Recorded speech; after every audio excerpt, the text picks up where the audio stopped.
Tortora, je travaille chez Veoliao. Je suis responsable RSE du territoire Var-Provence-Méditerranée.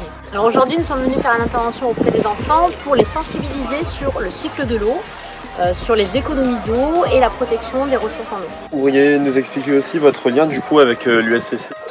Alors ce club, on est partenaire de ce club depuis peu de temps finalement, mais on a été séduit en fait par leur démarche RSE, à la fois solidaire, environnementale.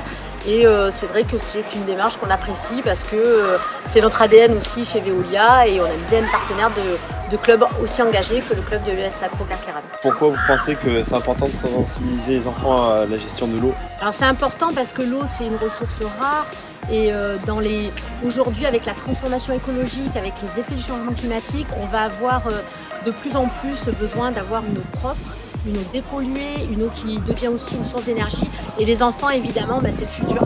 Donc il faut les sensibiliser dès le plus jeune âge pour qu'ils puissent inventer l'eau de demain et les solutions sur l'eau. Oui, donc David Piquemal, 27 ans, salarié du club de Carqueiranne-Lacro. Du coup, concernant ces stages, est-ce que vous pouvez nous expliquer quelles sont les différentes activités que vous proposez? L'objectif, donc, c'est d'avoir un contenu qui leur permette d'avoir un complément par rapport à ce qu'ils ont aux entraînements donc, pendant l'année scolaire. L'objectif, c'est qu'ils voient aussi un autre discours. Ils ont un entraîneur toute la saison qui a un discours.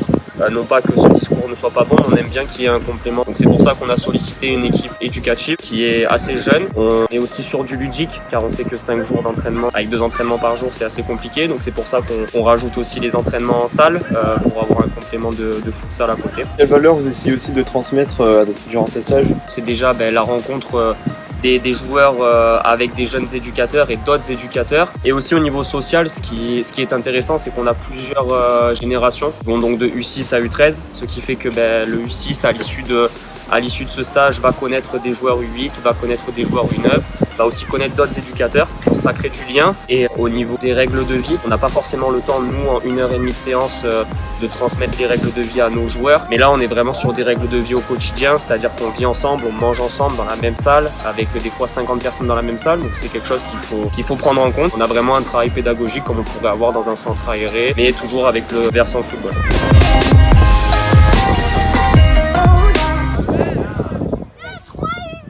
Non, il y a plus que 3 8.